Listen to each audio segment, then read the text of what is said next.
Students, मैं अंजू वर्मा। आज हम ऑनलाइन क्लासेस में बात करेंगे कंटिन्यूस मेमोरी एलोकेशन। हमारी जो मेमोरी एलोकेशन होती है वो दो तरह से होती है, कंटिन्यूस मेमोरी और नॉन कंटिन्यूस मेमोरी। इस वाली वीडियो में मैंने कंटिन्यूस मेमोरी के बारे में आपको बताया है। कंटिन्यूस मेमोरी एलोकेशन क्या होता है? Continuous memory allocation is the memory allocation method that allocate a single contiguous section of memory to a process or a file.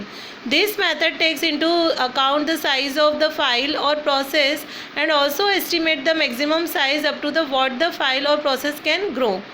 Taking into account the future growth of the file and its request for memory, the operating system allocates sufficient contiguous memory blocks to that file.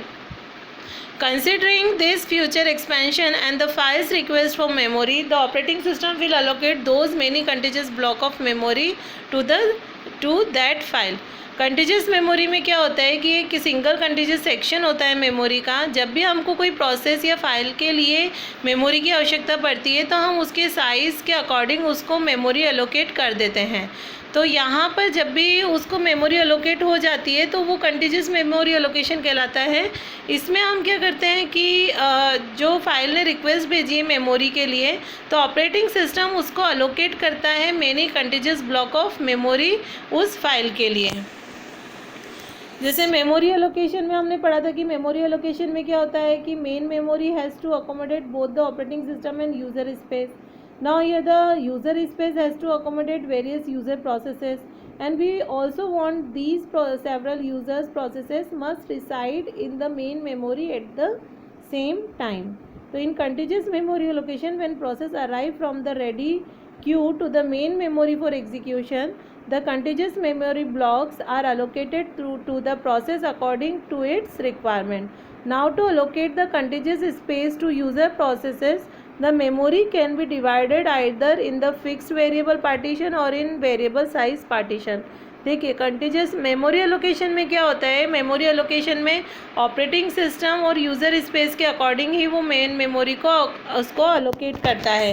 तो जब भी बहुत सारी process होती है उन process को अगर मेमोरी की आवश्यकता होती है सेम टाइम पे तो वो मेन मेमोरी से उसको ले लेता है। तो कंटिन्यूस मेमोरी में क्या होता है कि जैसे ही प्रोसेस अराइव हुई है मेन मेमोरी के अंदर एग्जीक्यूशन के लिए तो कंटिन्यूस मेमोरी ब्लॉक क्या करेगी, उस प्रोसेस को उसकी रिक्वायरमेंट के अकॉर्डिंग मेमोरी अलोकेट कर देगी।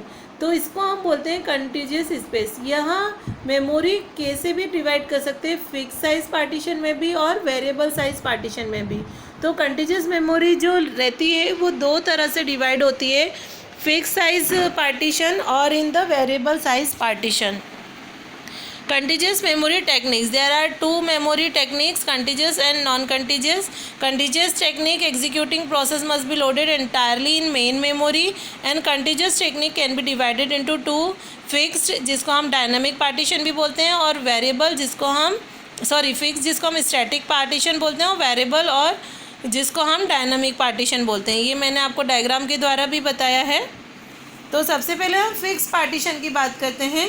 फिक्स पार्टीशन स्कीम में memory is divided into fix number of partition, मतलब कि उसके जो पार्टीशन करता है वो लिमिटेड रहते हैं, फिक्स्ड रहते हैं। Fixed means number of partition are fixed in the memory. In the fix partition in every partition only one process will be accommodate. Degree of multiprogramming is restricted by number of partition in the memory. Maximum size of process is restricted by maximum size of partition, and every partition is associated with the limit register. Limit register भी दो तरह के होते हैं, लो limit और upper limit. It has to limits, low limit and upper limit. Starting address of the partition और upper limit में होता है ending address of the partition. तो जिसकी भी मैक्सिमम साइज़ हो रहती है, मतलब वो फिक्स साइज़ रहेगी, मैक्सिमम या मिनिमम फिक्स साइज़ है, वहीं पे वो उसको अलोकेट कर देता है पार्टीशन को। ये देखिए यहाँ पर हमने अलोकेट कर दी पार्टीशन। हर पार्टीशन में हमने क्या करा है, जैसे 50 KB, फिर 100 KB, 250 KB, 150 KB, 70 KB, ये हमारी प्रोसेस की KBs हैं। तो हमने क्या करा, हर पार्टीशन को अलोकेट कर दिया 30 KB।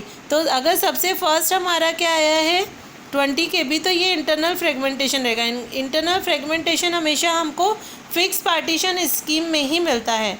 To overcome the problem of internal fragmentation, instead of fixed partition scheme, variable partition scheme is used. जब हमें इंटरनल प्रॉब्लम आती है, इंटरनल फ्रेगमेंटेशन प्रॉब्लम अराइज हो जाती है इसके अंदर फिक्स पार्टीशन में, तब हम वेरिएबल पार्टीशन स्कीम को लेते हैं। इसके एडवांटेज क्या है कि इजी टू इम्प्लीमेंट है, algorithm needed to implement fix partition are easy to implement, it simply require putting process into certain partition without focusing on the emerging of internal and external fragmentation. Little of OS overhead. Process of fixed partition require laser access and indirect computational power. ये इसके advantages हैं। और disadvantage में internal और external fragmentation. Internal fragmentation main memory usage inefficient. Any program, no matter how small, occupy an entire partition. This can be causes internal fragmentation. External fragmentation मतलब क्या? The total unused space of various partition cannot be used to load the process, even though there is space available but not in the contiguous form. Limit process size होती है इसकी, क्योंकि इसने हर partition को एक assign कर दी है size, तो वो लिमिटेड रह जाती है। Limitation done on degree of multiprogramming partition in main memory are made before execution or during system configure. Main memory is divided into fixed number of partition. तो ये इसके डिसएडवांटेजेस रहते हैं। इसी डिसएडवांटेजेस को दूर करने के लिए हम वेरिएबल पार्टीशन स्कीम का यूज़ करते हैं। मतलब कंटिन्यूअस मेमोरी में हमने दो तरह के पार्टीशन देखे, फिक्स पार्टीशन और वेरिएबल पार्टीशन। फिक्स पार्टीशन में वो साइज़ को फिक्स कर देता है, अगर हमें ज़्यादा की रिक्वायरमेंट है तो हम नहीं ले सकते, अगर हमको कम की रिक्वायरमेंट है तो वेस्टेज ऑफ अलोकेशन उसका जाता है। इसीलिए हम वेरिएबल पार्टीशन स्कीम का यूज़ करते हैं। It is the part of continuous allocation technique. It is used to alleviate the problem faced by fixed partition. In contrast with fixed partition, partition are not made before the execution or during system configure. Various features associated with variable partition. ये इसके features हैं. Initially RAM is empty and partition are made during the run time according to the process need instead of partition during system configure. यहाँ पर क्या होता है कि जब वो रैम प्रोग्राम को एग्जीक्यूशन के समय जब हम रैम का यूज़ करते हैं तो ये पार्टीशन उसकी प्रोसेस की नीड के अकॉर्डिंग उसको अलोकेट कर देती है. जबकि वहाँ पर हम क्या करते हैं, पहले से उनको फिक्स साइज़ दे देते हैं. यहाँ पर फिक्स साइज़ नहीं होती है, यहाँ पर प्रोसेस के अकॉर्डिंग उसको साइज़ अलोकेट की जाती है. The size of portion will be equal to incoming process. The partition size varies according to the need of process so that the internal fragmentation can be avoided to ensure efficient utilization of RAM. Number of partition in RAM is not fixed and dependent on the number of incoming process and main memory size. Right? ये रहा dynamic partition भी हम इसको बोलते हैं. इसमें देखिए ये ब्लॉक साइज़ है 2 MB, फिर ब्लॉक साइज़ 7 MB, फिर ब्लॉक साइज़ 1 MB, फिर ब्लॉक साइज़ 5 MB. तो इस तरह से हमने इसको पार्टीशन अलोकेट कर दिए. तो partition size equals to process size. यहाँ पर कोई भी इंटरनल फ्रेगमेंटेशन नहीं होता है, उसकी प्रॉब्लम को हमने यहाँ पर दूर किया है. एडवांटेज क्या होते हैं वेरिएबल पार्टीशन के, कि इसमें कोई इंटरनल फ्रेगमेंटेशन नहीं होता है, कोई रिस्ट्रिक्शंस नहीं होती डिग्री ऑफ मल्टी प्रोग्रामिंग की, कोई लिमिटेशंस नहीं होती. जितनी भी साइज़ का प्रोसेस आएगी उतनी साइज़ की प्रोसेस को वो उतनी मेमोरी अलोकेट कर देगा.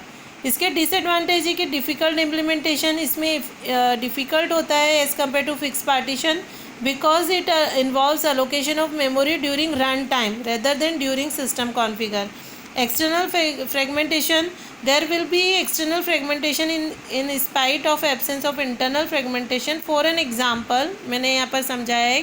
Suppose in above example process 1 2 MB and process 3 1 MB completed their execution. Hence two spaces are left, 2 MB and 1 MB. Let's suppose process 5 of the size 3 MB comes. The empty spaces memory cannot be allocated as no spanning is allowed in contiguous memory allocation. The rule says that process must contiguous present in main memory to get executed. Hence its result in external fragmentation. Thank you student. अगर आपको ये video समझ में आया हो तो इसे like और सब्सक्राइब ज़रूर कीजिएगा, और आपको कुछ भी डाउट हो तो आप कमेंट बॉक्स में पूछ सकते हैं. Thank you.